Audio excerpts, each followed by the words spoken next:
falar sobre o fruto do Espírito e a felicidade do lar, ou de uma forma mais resumida, né? A espiritualidade e felicidade no lar. Confesso para vocês que tem semana, ou tem dias assim que eu me questiono com relação a falar sobre esse assunto, né? E eu olho para mim e penso, poxa, eu não sou a pessoa mais indicada, né?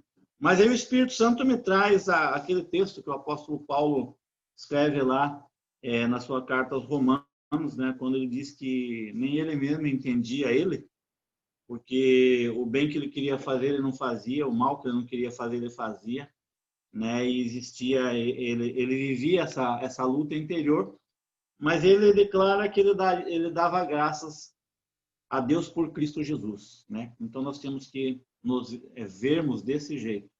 Ninguém é a pessoa mais habilitada, irmãos, para falar sobre assunto nenhum. É o único assunto que eu acho que a pessoa tem que ser 100% habilitada com relação à sua salvação. A pessoa, para falar sobre salvação, ela tem que ter plena certeza da sua, né? Para ela falar sobre salvação. Os demais assuntos, né?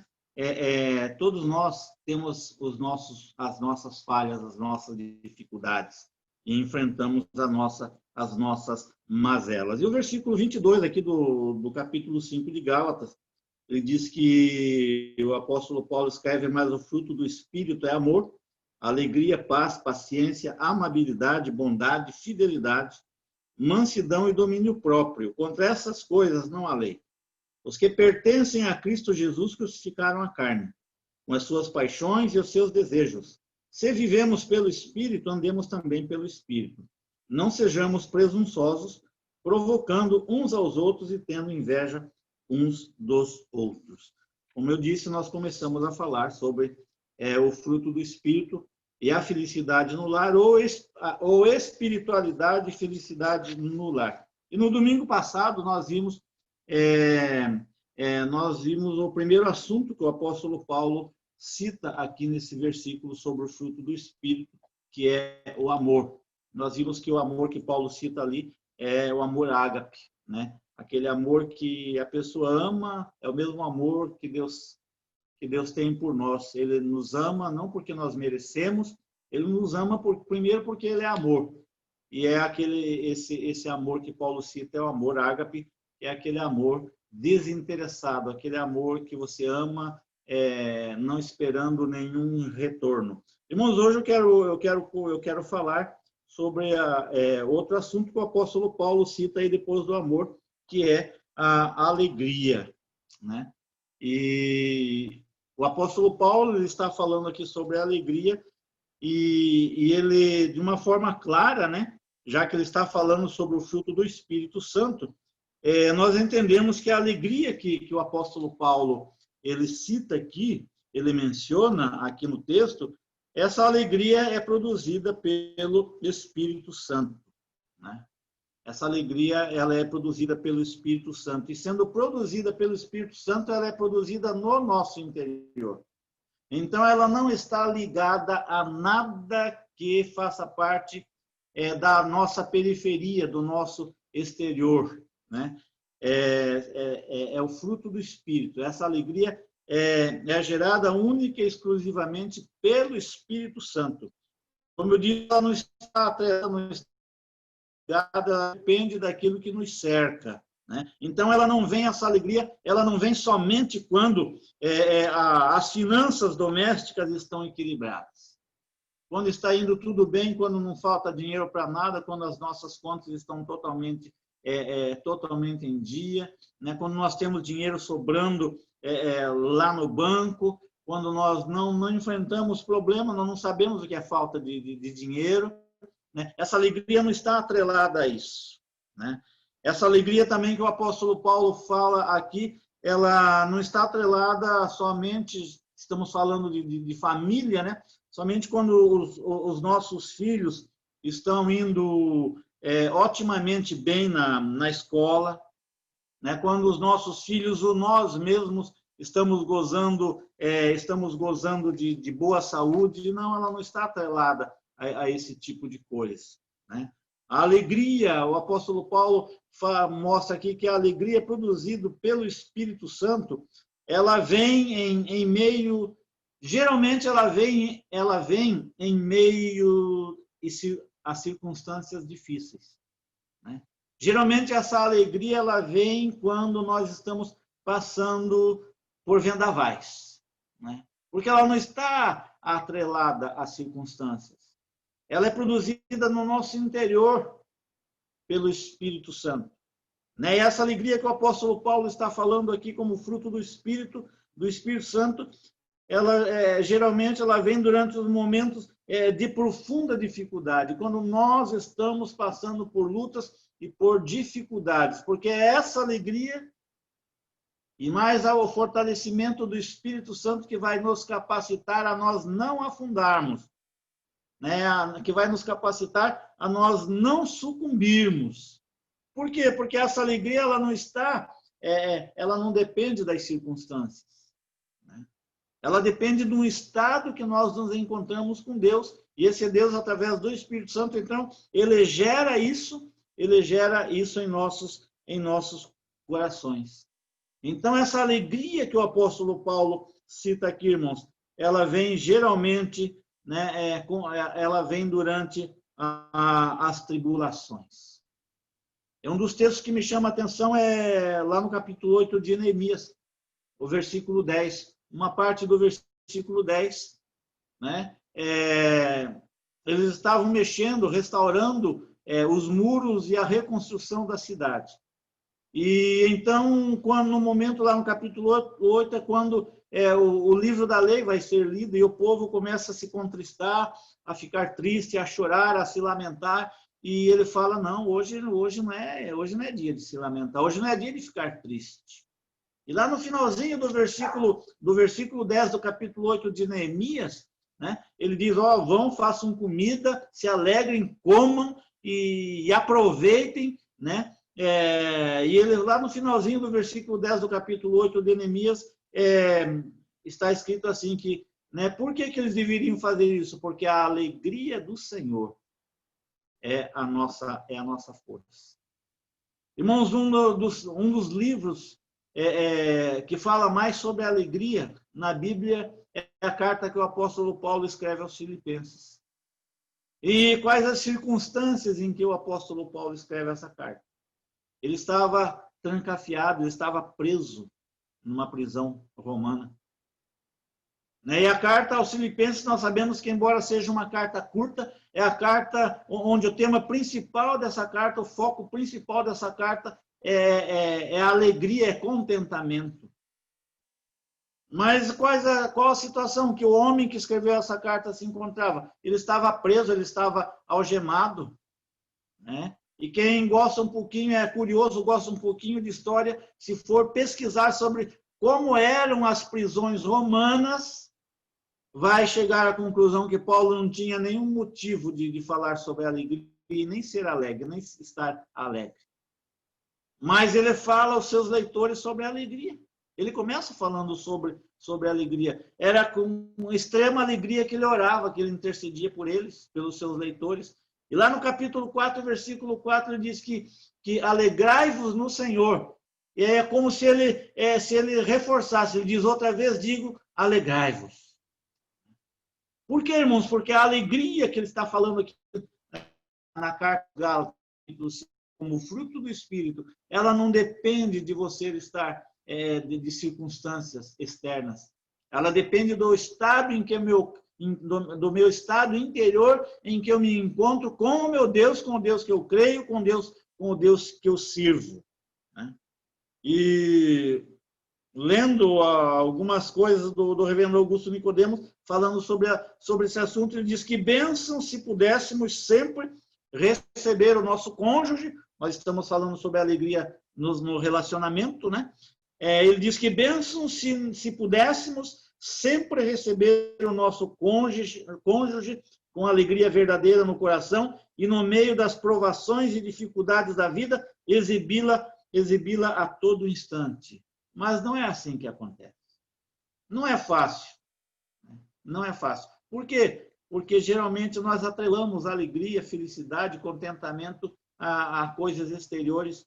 Eu me lembro uma vez que eu estava participando de um encontro de casais. E o preletor olhou para uma senhora que estava, para uma irmã que estava sentada bem na mesa à frente, sim, era um jantar, e perguntou para a senhora, perguntou para essa irmã: o seu esposo torna a senhora feliz? E ela, olhando bem sério para ele, disse: não. E todo mundo virou para ela, né?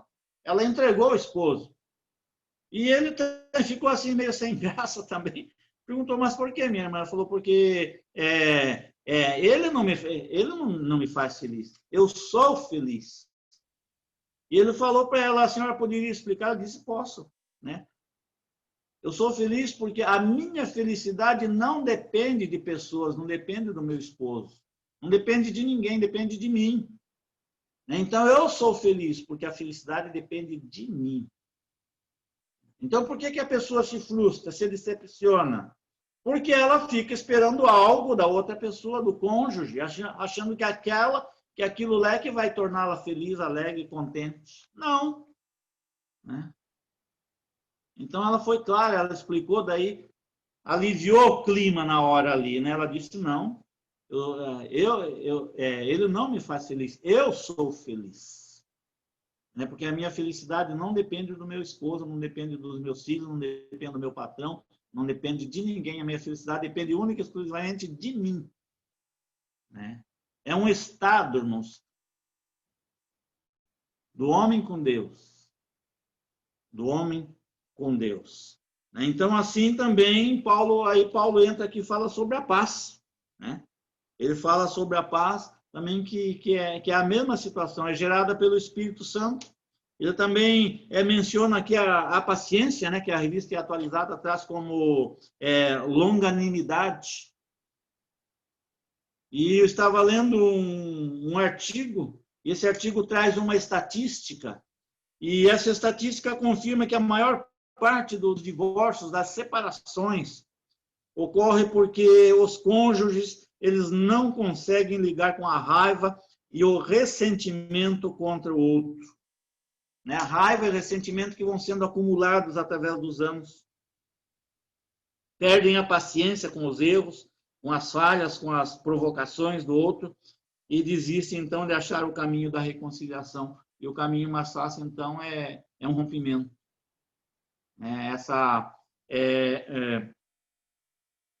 Essa estatística traz esse número, né?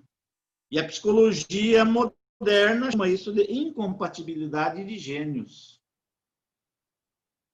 É verdade que a gente entende e nós compreendemos que certos gênios são mais compatíveis que outros. E há alguns que não são fáceis. Mas geralmente nós só achamos difícil o gênio do outro, o nosso não. Nós somos 100%. O outro é que tem o gênio difícil. Mas nós cremos também, irmãos, de acordo com o que o apóstolo Paulo escreve aqui. Nós cremos que o Espírito Santo ele tem o poder de produzir em nós a paciência necessária para nós aceitarmos, para nós superarmos as nossas diferenças naturais.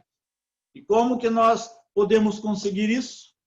Como eu disse, que é o Espírito Santo que pode produzir em nós. A única maneira do Espírito Santo produzir em nós isso, então, é fazer aquilo que o apóstolo escreve aqui no versículo 5, do capítulo 5 da carta aos Gálatas. Ele diz: por isso digo, vivam pelo Espírito e de modo nenhum vocês satisfarão os desejos da carne.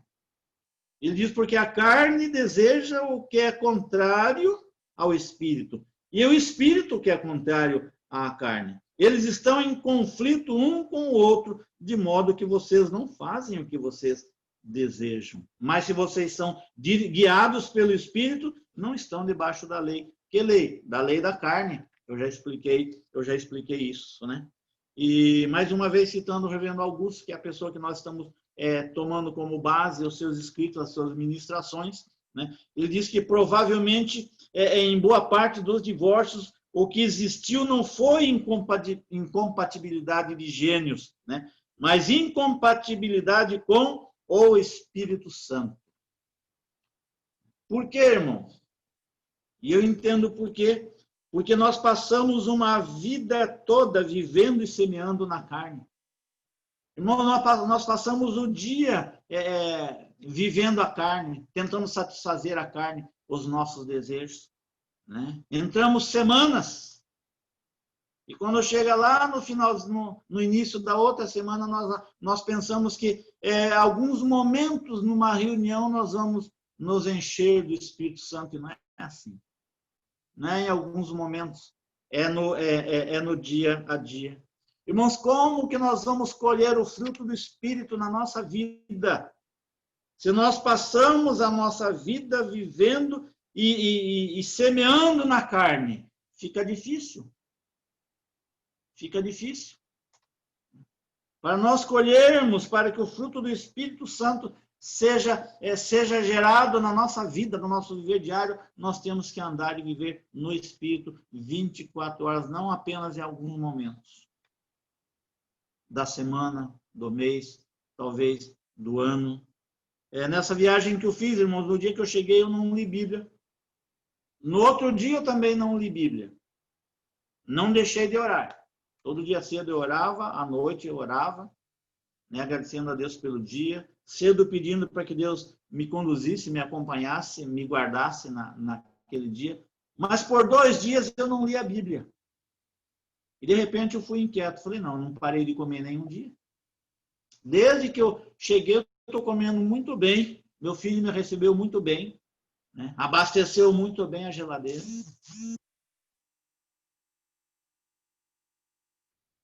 E eu fui inquietado por aquilo.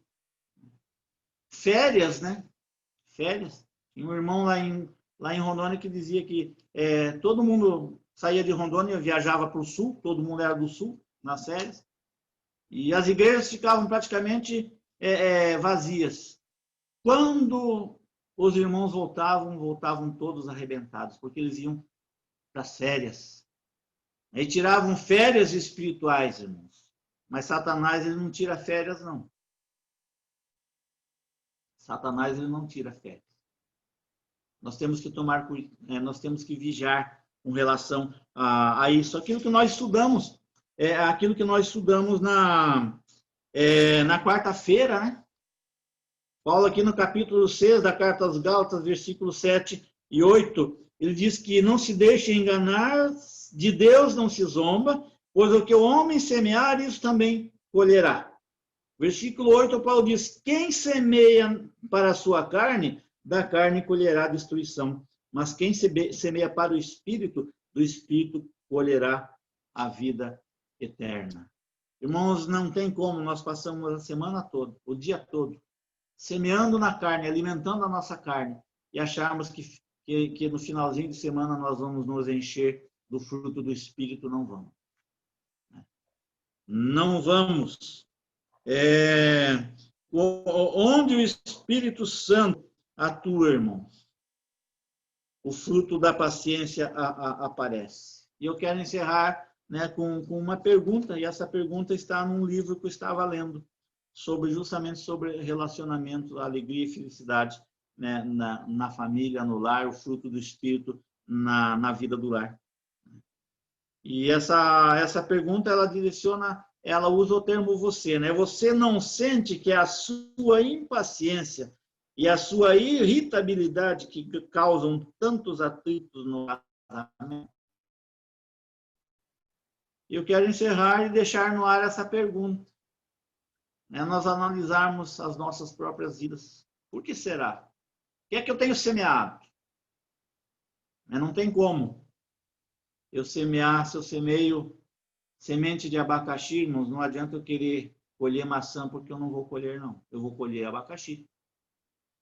Né? Se eu semeio a minha vida toda, o meu dia todo, a semana toda, eu semeio na carne, me alimento só de coisas que satisfazem a minha carne, e dificilmente, no finalzinho da semana ou no início da outra, com alguns momentos de uma reunião, eu vá me encher do fruto do Espírito Santo.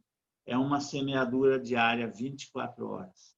Que Deus tenha misericórdia de nós, que nós reconheçamos que a falha está em nós, né? e comecemos a fazer uma semeadura diferente, se nós quisermos colher o fruto do Espírito na nossa convivência, na nossa vivência, e sermos felizes, independente das circunstâncias, sermos felizes no nosso relacionamento, na nossa família, no nosso casamento, no nosso dia a dia. Próxima vez nós vamos falar sobre a amabilidade, bondade, e nós vamos correr um pouco para nós terminarmos logo esse assunto. Mas que Deus nos abençoe e nos capacite. Como eu disse, né, às vezes eu olho para... Eu penso que eu não sou a pessoa ideal para falar sobre o assunto. Mas Deus tem... A graça de Deus faz com que nós sintamos que nós realmente não somos capacitados, mas Deus é que nos capacita, né? Nos revela, nos mostra, e nós só vamos continuar iguais se nós não quisermos mudança. Que a mudança o Senhor nos oferece. A oportunidade de mudarmos, Deus nos dá através da sua palavra. Depende do que nós nos alimentamos no nosso dia a dia. Amém, irmãos? Que Deus assim nos abençoe, tenhamos todos uma boa noite de descanso. Parece-me que essa noite vai ser um pouquinho mais fresca, né? Que Deus assim nos abençoe, nos direcione e nos capacite a nós semearmos no Espírito para podermos colher o fruto do Espírito na nossa vida, nos nossos relacionamentos do nosso dia a dia. Amém.